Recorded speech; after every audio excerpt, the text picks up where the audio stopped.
Okay, so we're talking about then after fire and backfire, and so where do we get a backfire really? In a backfire is again through the carburetor.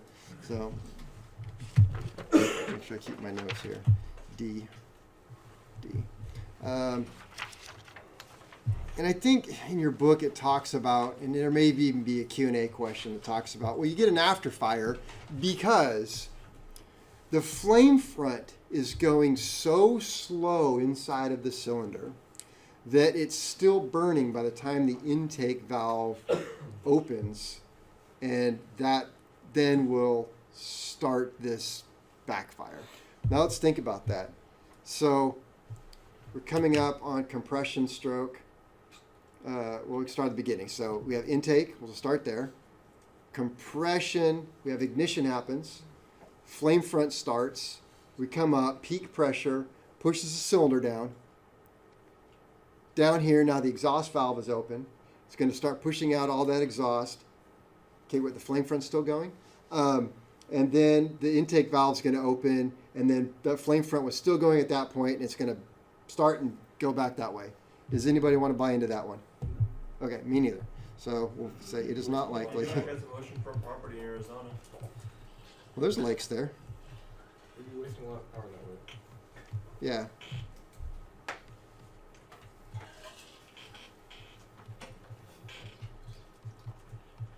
But it's not likely that a mixture so lean, or so rich for that matter, will burn from 30 degrees before top dead center through power, through the power stroke, that is, most of exhaust,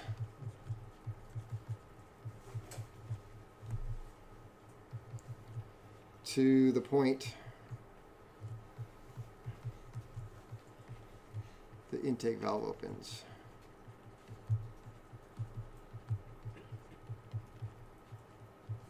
Not probably going to happen. But if it's a Q&A question, go with that one. However, let's think about this one. We do have valve overlap, and valve overlap is happening between exhaust and intake where both valves are open. It's possible that the manifold pressure could be so low it could. So now we have both valves open, and on one side I've got a carburetor with an intake pipe, and I said we have a vacuum. It's a significant vacuum potentially there, right?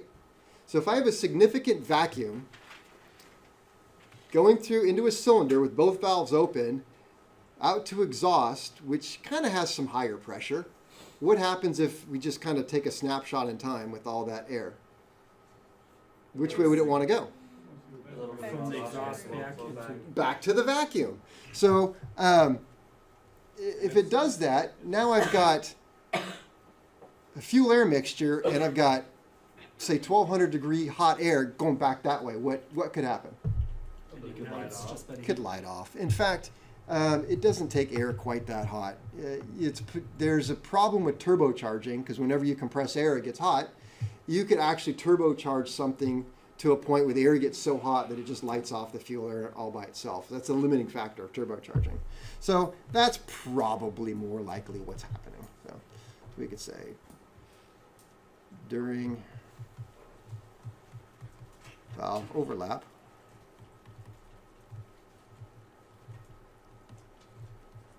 what's MP stand for? Manifold pressure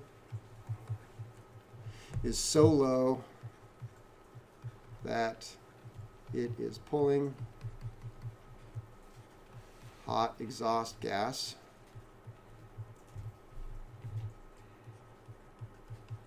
back into the manifold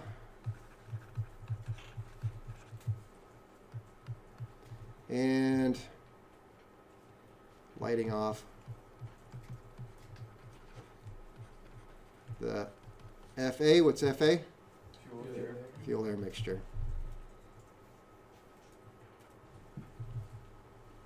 So the one before that is an FAA question. What's that? That's an FAA question. Okay, I thought so. And I think this is the part here. I even underlined it because I think this was, so I'll write it down. In old radials, because I had to write old because, because the new radials are out there. Jeez. This was more likely if the intake fuel air mix was lean. Why? Because if it was really, really rich and running on the super rich side, some people say that it would actually snuff the flame out, so it wasn't a problem. And after fire,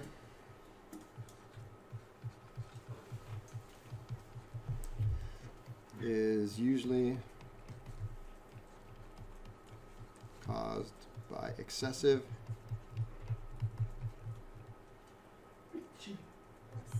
rich mixture that puts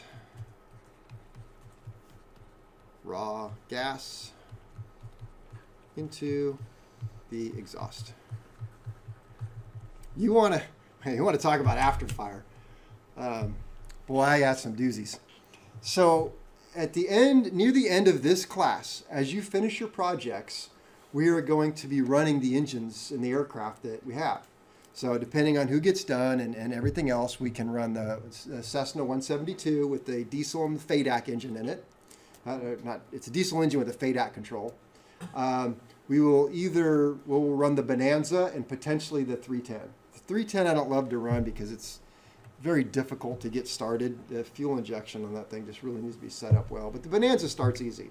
But the one problem with the Bonanza that I have is that the ignition switch is a little gamey. And so it's got an off battery, right, left, both. And I think it even has like a start position, which doesn't work or something. Anyway, it's goofy. And so inevitably, every year, I get it off by one. And so we'll take it out, and I'm going to show you how to run it up. I'll sit with you. We're going to do a mag check. It's got a pressure carb, so we won't do a carb heat check. But we're going to run it up to high power. We're going to pull the prop back. I'm going to show you manifold pressures and listen to the prop moving and do all that stuff. But what we're doing every year, it seems I do this. We're doing run it up 1700, and I go do the mag check. It goes right, left, both. And I think that I'm on the both, but I'm really on the right. So I go right, and I go over one. I'm like, well, that didn't work. It's something anyway. Inevitably, I'll accidentally switch it off. So at a high RPM, when you go to off and you kill the ignition, but the aircraft, the engine's still running, it's still sucking up as much fuel as it did before, but where's this fuel going? You just go raw fuel out the exhaust. It's that fast. I'm like, oops. I mean, just, off, oops. And as soon as I hit it back on, you go, bang! And everybody comes. It is really loud. So when you hear that, you're like, oh, Kevin's just running the Bonanza. He's not used to real horsepower. That's right. 185 horses there. All right.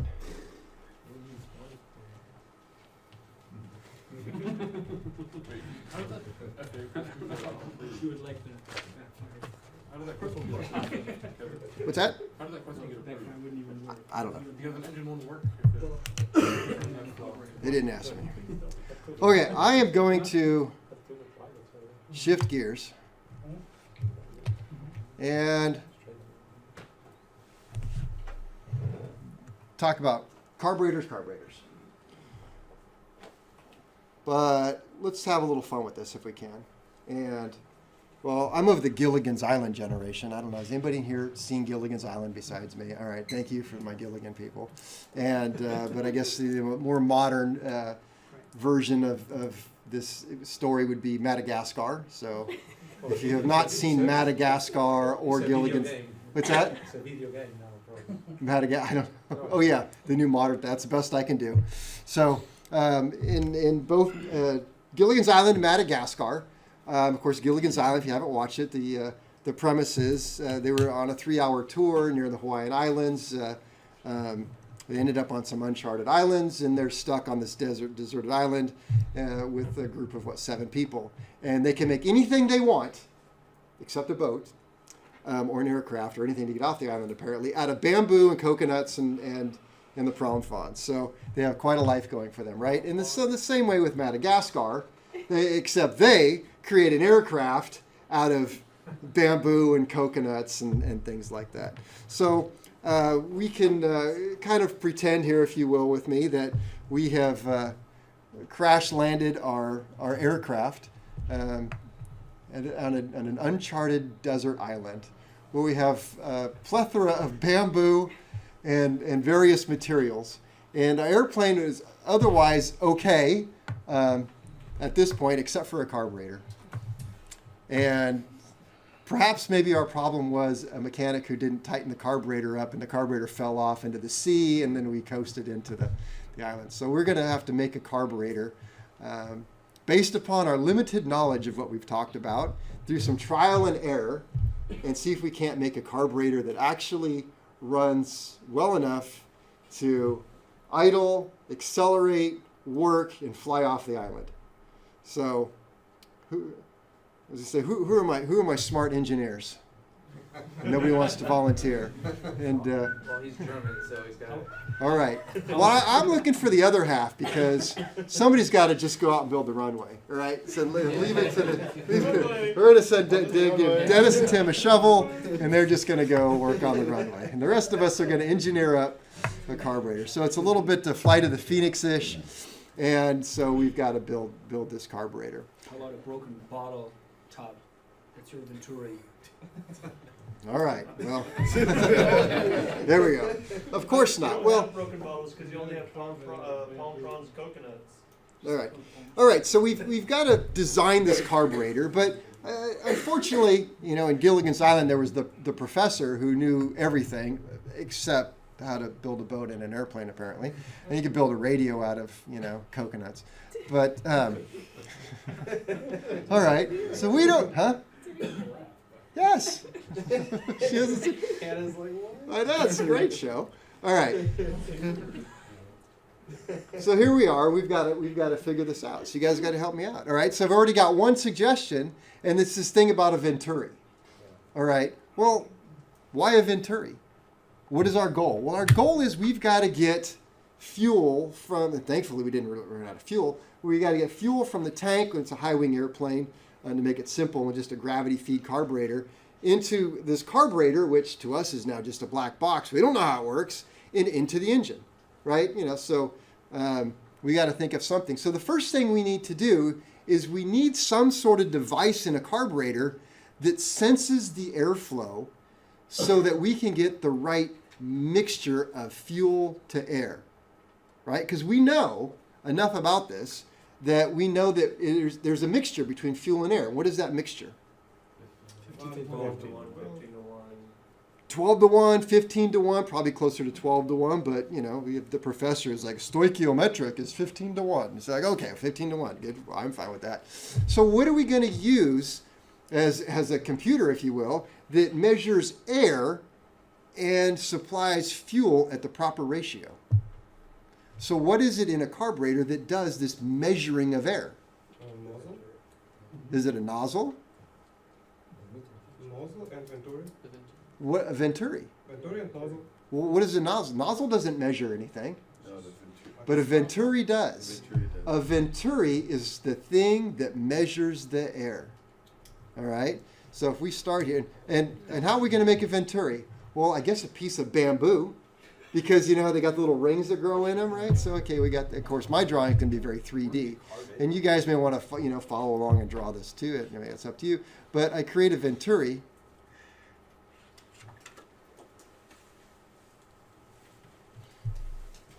And so a Venturi, and who invented the Venturi, or the theory behind the Venturi? Mr. Venturi, yeah, Bernoulli Venturi. That's his name. So Bernoulli Venturi, he invented this Venturi. And we know a couple of things about the Venturi, and that is that as air goes through it, what happens in this area right here? We get a increases, velocity increases and pressure decreases. All right, so let's just say that the engine isn't running very fast. Is there going to be much air going through this? No. But as the air speeds up, what's going to happen? More air, and then what happens to the pressure? Decreases even more. So I get more of a vacuum, if you will, as more air goes through. And as less air goes through, my vacuum Increases. Oh wait, no, decreases. lessens. So the more air that goes, I have more vacuum. And I know I'm not using proper vernacular. I should be saying less pressure and this and that. But it's, hey, it's just us. We're stuck on an island, right? There's nobody to correct us. So, unless they listen to the tape. All right, so the more air that flows through the Venturi, the more suction I get. The less air that flows through the Venturi, the less suction I get. We all, I mean, this is by committee here, right? So we've all got to decide this because we're all getting in the airplane. We're all got to fly out. And if we're wrong, at least we all go together, right? I'm doing it the wrong way. Well, we'll leave Dennis behind. Is there anybody who has a problem with that? Okay. But we're taking Tim because he's got a job at McDonald's and he can get us all fries. Okay. So, and now notice I'm not writing a lot of notes. You guys are going to, want to write some notes about stuff like this. Maybe that point, that's up to you. Okay, so we've made a Venturi. Of course, we should have a symmetrical Venturi, but that's what I ended up with, right? Okay, so we know now that we have a Venturi and that it is our sensing device that will sense more or less air, more or less vacuum. All right, so we got that. But now we need to introduce fuel. Well, how are we going to get fuel to come out? We have gravity feed. Okay, so we got that. We need to make a pump. Well, we can make, but I don't need one. So I'm going to put in. I'm going to just try to make this a little bigger. That's all. This is harder to draw than you think. Yeah. You said more air going through the Venturi is more suction, right? More suction. Creates more suction. So that's like my analog computer, if you will. So as the engine speeds up and more air is going to the engine, it's going to create more of a vacuum. Well, I can use that. I can use that to my advantage. So I can put a nozzle in here. So we're going to say right about here, isn't that where pretty much the most suction is going to be on my Venturi? Okay, so I'm going to make a little nozzle here. It's got a bunch of holes in it.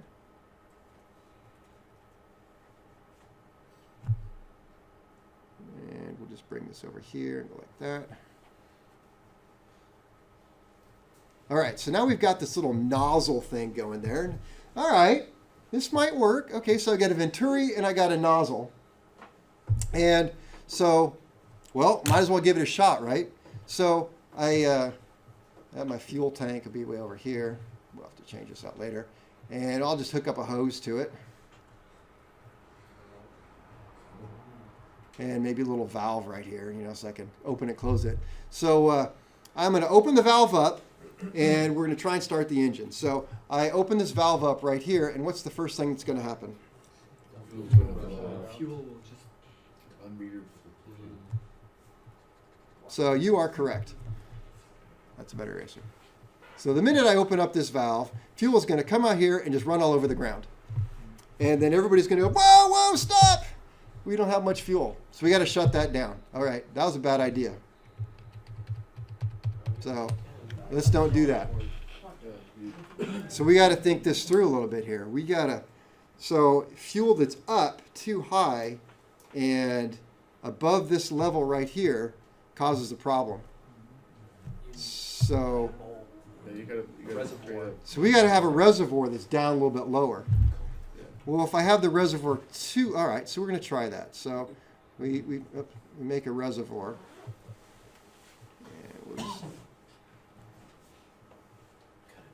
And we cut a coconut in half, and we got it down here. And we'll have to use blue because it's, it's 100 low lead, right? And so we do this.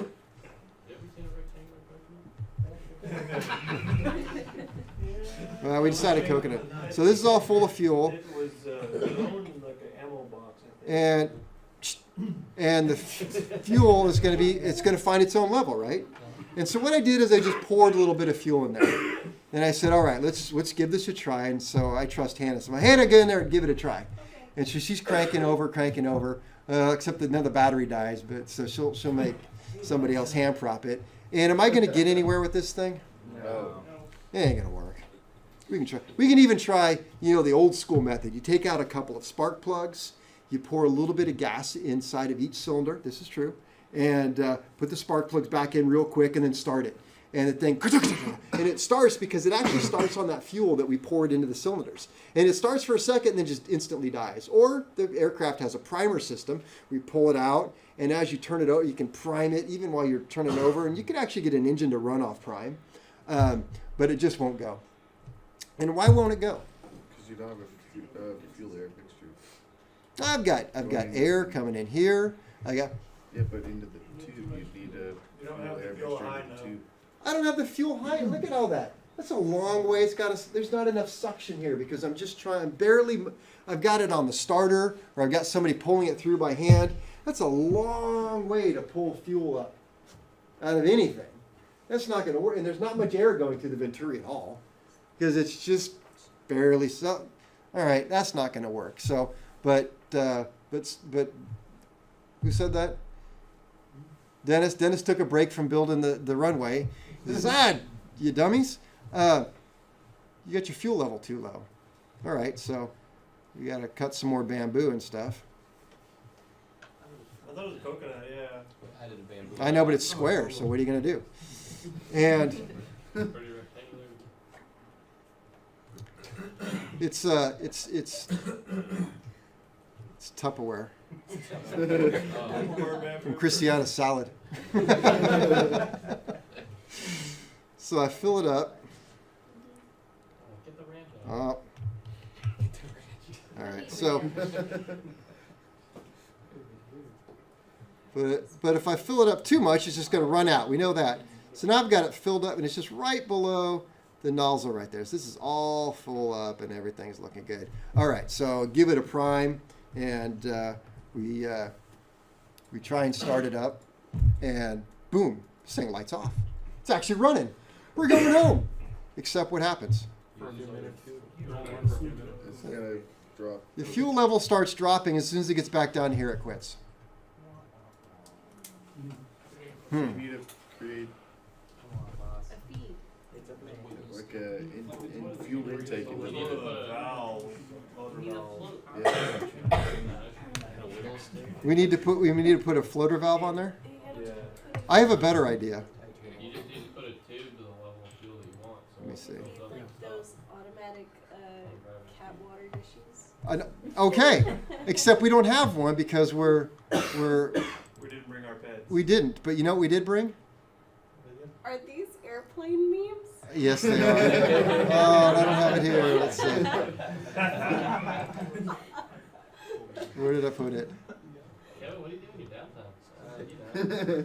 There we go. Circle web. Oh, it's not going to come up. No. There it is. There you Oh, it was up for a second. There we go. Come on, computer. This is looking like our We have plenty of monkeys. I did not write the meme on there. I remember there's a carburetor monkey. So we can train a monkey. So we just need a carburetor monkey, right? But you have a carburetor right there. Well, this is just what a carburetor monkey looks like for those people. And also, why does he have a 7/8 shoved down in a Venturi? I don't know. This is not a good monkey. So all we really need to do is make a little platform for the monkey. Oh my god, he's tiny. Tim? Yeah, well, he's a baby monkey. Weight matters.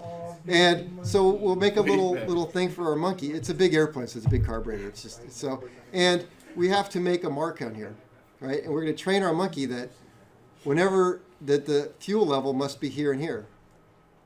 And yeah, so but of course we'll have to bring the hose over here for him. You can operate the valve. Yep. Yeah, and put his little monkey thumb over the end, and he can do that. Does he work for coconut? And well, and so Carburetor Monkey can now keep our level exactly where we want it to be. There's a carburetor cat now. What kind of ears does a monkey have? I don't even know.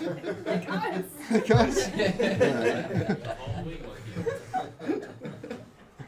Oh yeah, that does look better. Okay. All right. Looks like fucking. All right. So we got a pompadour or something. So anyway, Carburetor Monkey can now keep that level in there. So and we've spent a few weeks teaching them with coconut milk and whatnot how to do this in simulators. We had to create an analog simulator to teach Carburetor Monkey how to do all of this. So Carburetor Monkey is finally ready for his big debut. So we are going to try this, and we know that it'll run. So we do it again, give it the prime. Running out of battery here, but actually we created a solar panels out of more coconut and palm fronds. We've been charging our battery, so everything's okay. And we started up. Is it going to work as long as the monkey does that? No, it scared the heck out of the monkey. He's 2 inches from a propeller, pooed all over himself, and ran away. So, and then the fuel started to run out. So what have we learned about this? Don't try to train a monkey. You cannot use a monkey to run a carburetor. All right, so now we have to think of something else.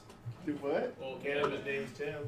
if you had from your tank down into your little sump there, if you had a straw or your fill at the level you wanted, once it got there, the gravity feed would stop filling up. It's not just going to continuously flow out from there.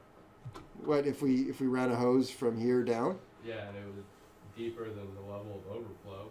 Then it's not just going to continuously gravity feed out of your sump tank. Okay. We could. Automatic cat water bowl. So thankfully, in our committee meeting, Hannah brings up the automatic cat, and of course she would, because You have a cat?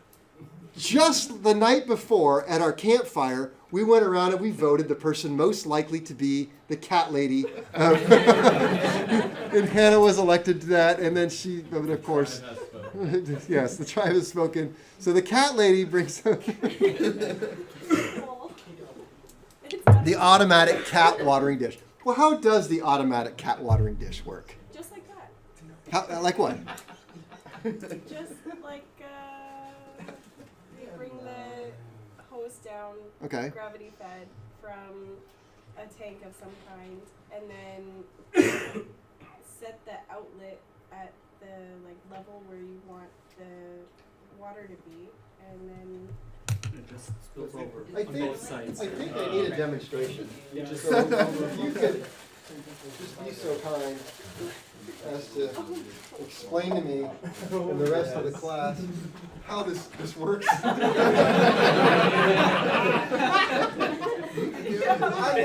not. I guess it doesn't work that way. No, it doesn't work. I don't know. Anybody else? Okay. All right. So committee decides maybe not a coffee cup and a 5-gallon bucket of water in the classroom. All right. All right. So we're not going. So maybe the cat water dish isn't going to work, but she's onto something, isn't she? Yeah. How about some good old-fashioned toilet technology? Sorry, one more time. Toilet bowl technology. Yep, Plunging. exactly. A That little works. swimmer. Which A little float. We need So a little coconut. a little floater. Bring on it. well, I couldn't think of the right word. We call it actually schwimmer, which would be like a swimmer, but it's a float. Yeah. So if we Check my dictionary first. if we brought a hose down here,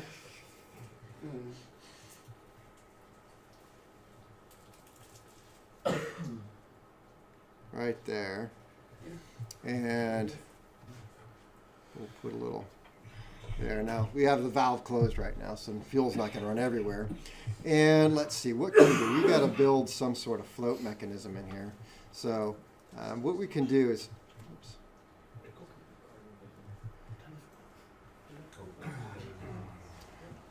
And of course, we're making this all out of bamboo, so cut us some slack here, right? All right, so we'll make a little seat looking thing there, the 45 degrees. And sorry, this is the first time I'm doing it on this. Normally I do it up on the board, but then I always run out of room and have to move things over. So we have a little 45 degree seat right there, but in the middle, fuel can definitely get through, right? Okay, and so now we have a seat, and we need to put some sort of needle. So we'll put a little floaty needle there that fits in there like that. And we got that, and that seems to work okay. And let's see here. And then we have to put a float in here somehow. So be a little float. And we can think about how to do this. How would we make a Fulcrum right there. All right. So this right here is my fulcrum. So and so what happens is as this float goes down, it will lift up the needle and let fuel in. So through some trial and error, we've kind of calibrated that all out, and there, it's working. Well, of course, we have to put a little slide for it to go up and down in so it doesn't get all carried away, but that's how it would work. So as the fuel went down, the needle would come up and go back down.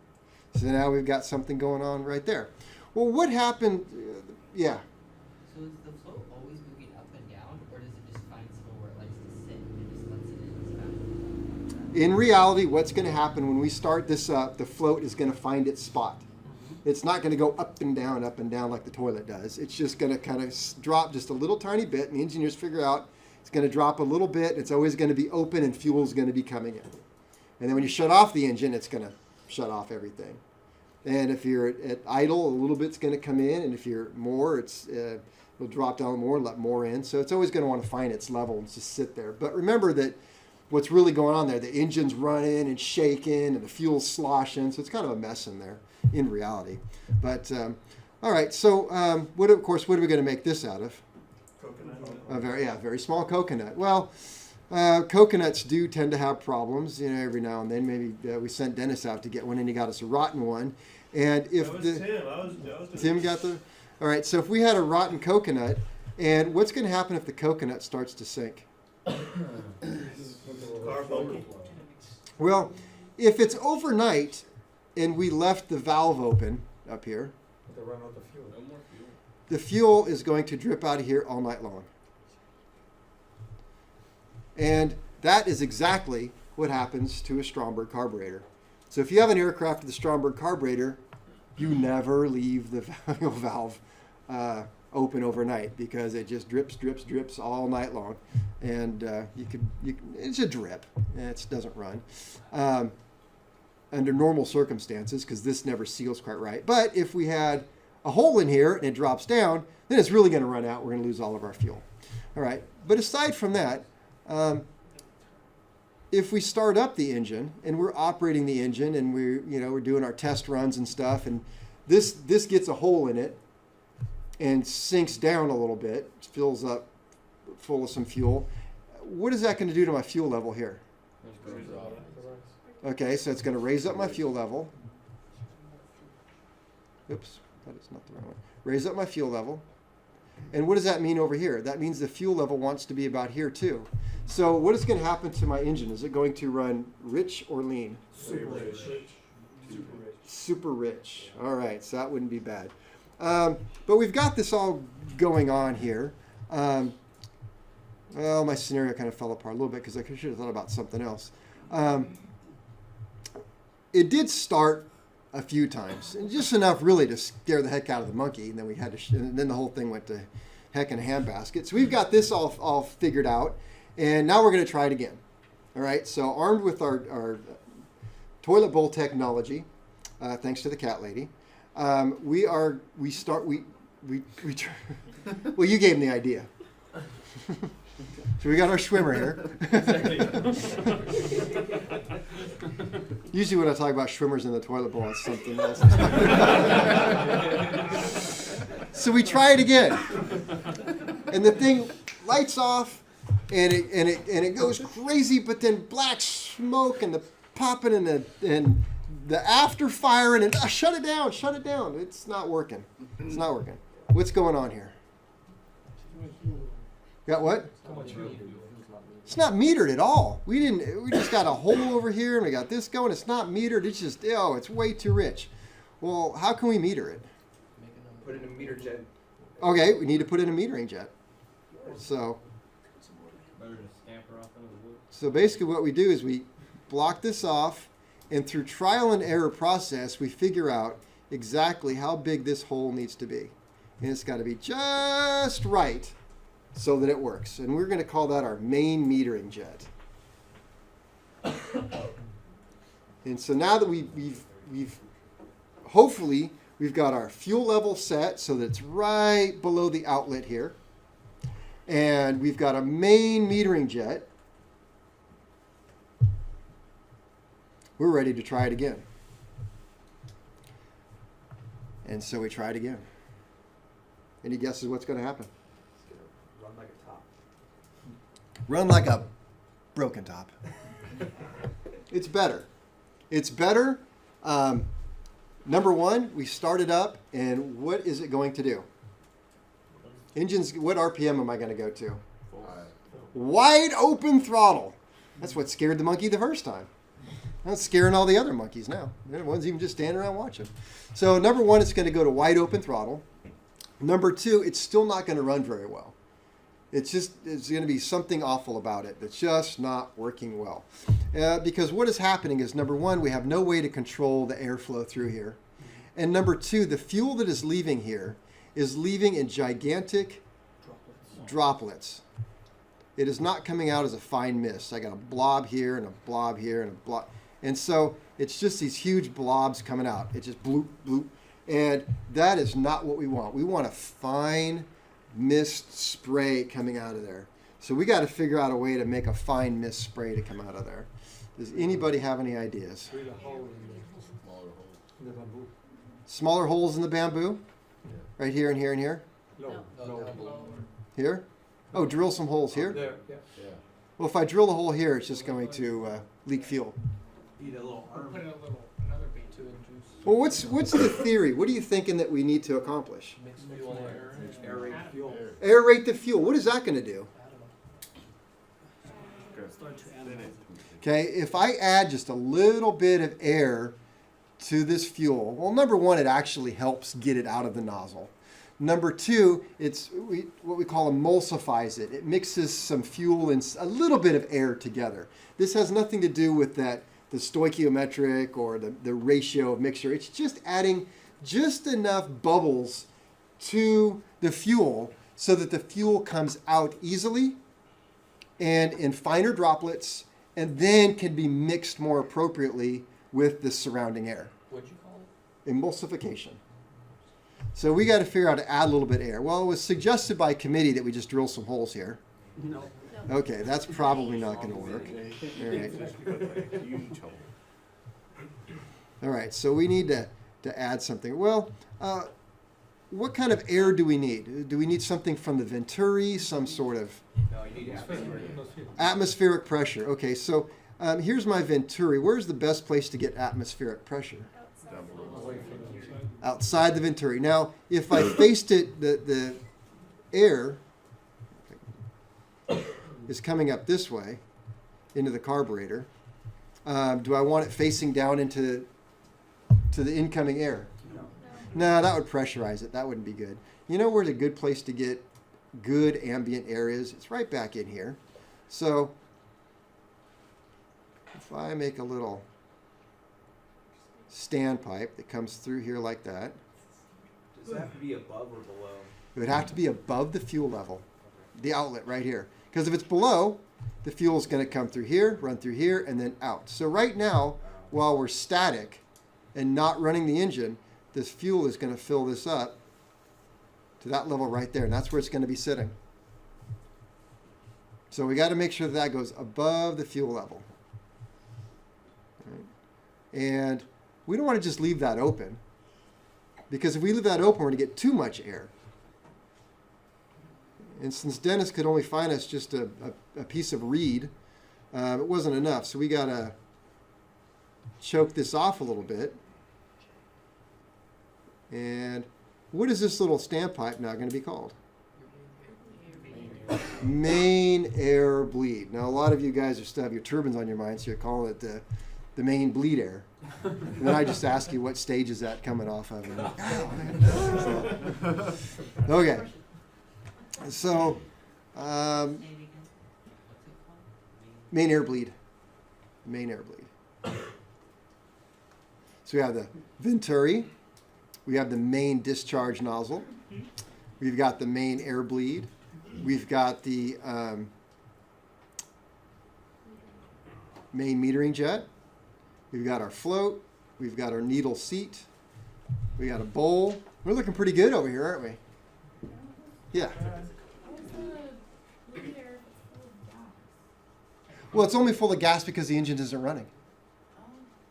Yeah, that's a good question. So as soon, okay, now let's try it again. So we start up the airplane. And I'm probably going to race too much. But as soon as we start it up, all of that fuel is going to be sucked into here.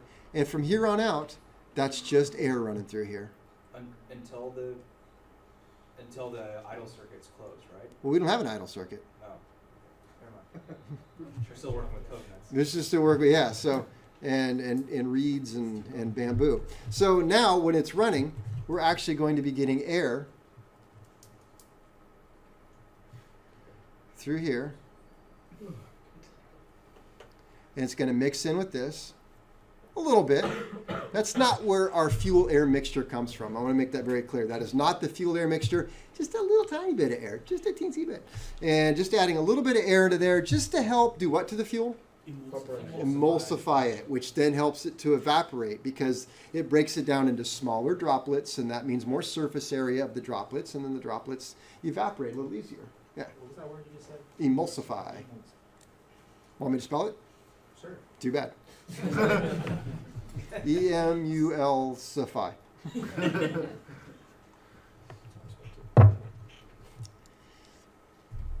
All right. Well, I guess you guys probably want to get going, because even though we're on the island, you still have to get home and watch your TV, which we don't have. So before we run off, though, should we try and start it up again? Yeah. All right. So we start it up again. What do you think is going to happen? It's going to run beautifully at wide open throttle. But look at what we created in just less than an hour out of some coconuts. So, all right, I will save this and we'll have fun tomorrow.